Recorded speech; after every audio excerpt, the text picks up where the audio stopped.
We are Netta, Victor, Will, and Anna, 4 designers with backgrounds spanning service and product design and engineering. Our shared passion for ethical design and sustainability brought us together for the One Less Design Fellowship, an initiative working with influential London stakeholders, such as the Natural History Museum, the Zoo, the Greater London Authority, and King's College, to tackle the use of disposable water bottles. The focus of the fellowship was on shifting perceptions around tap water and driving the adoption of refillable bottles. To begin, I'm going to talk you through some of the key research insights we had during the project. The first was that more drinking fountains in busy areas could help the transition to refillables, but constructing them is costly and time-consuming.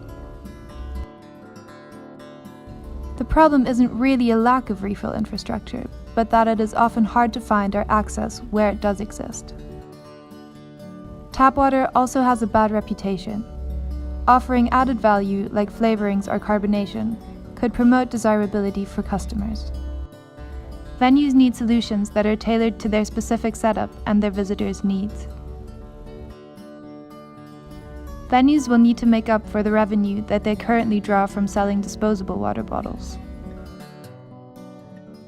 So we asked ourselves, how might we leverage existing infrastructure to design immediate, context-specific, and financially viable solutions?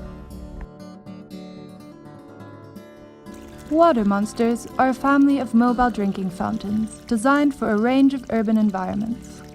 All monsters collect water from existing taps and fountains so as to later dispense it along their route. Beyond hydrating the capital, the monster's main concern is to provide an immediate and economical alternative to the installation of costly stationary fountains.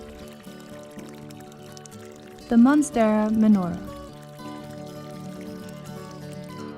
The menorah roams the halls and corridors of buildings like the Natural History Museum, where new water fountains cannot easily be installed.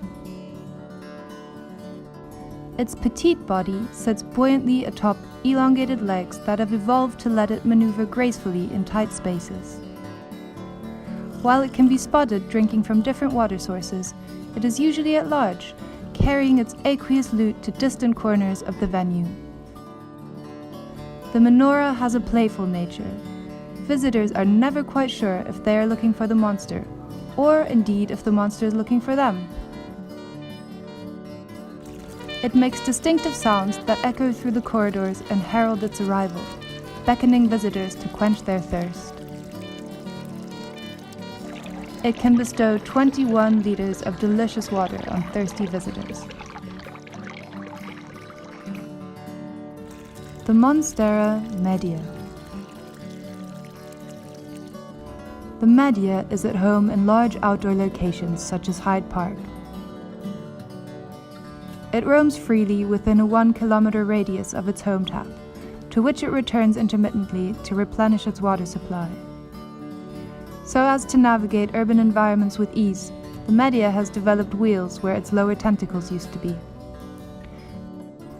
The parched can follow the monster's movements on an online map, or, with a little bit of luck, happen across it near one of its watering holes. The media's herby hair can be trimmed to lend a special dash of mint or rosemary flavor to its otherwise pure water. It likes nothing more than a good trim. Its body can collect, hold, and deliver 42 liters of water. The Monstera magma. Due to its size, this monster is more stationary than its smaller relatives. It inhabits large outdoor venues like the zoo, where it positions itself near water sources so as to create more access points to water in busy areas. Its wheels render it surprisingly mobile for its size, and its florid tentacles make it exceedingly hard to miss. This monster has a few tricks up its tentacles too.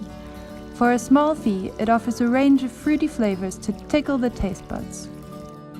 With its enormous body, the magma can gather, store, and dispense 84 liters of water. So, in a nutshell, the Water Monster mobile drinking fountains are much more immediate and cheaper to make because they're not permanent. There's no need for planning permission or new permanent plumbing infrastructure. By working within a radius around a tap, the Monsters can reach many more people and potentially do the job of several stationary fountains. The design can easily be adjusted to suit the needs of specific venues, or could even be branded. By offering a choice of flavorings, herbs, and other experiential components, tap water becomes more attractive to people and can help venues make up for lost revenue streams. Finally, the Monsters will be highly visible, which means they would also double as a living campaign for refill culture and London tap water.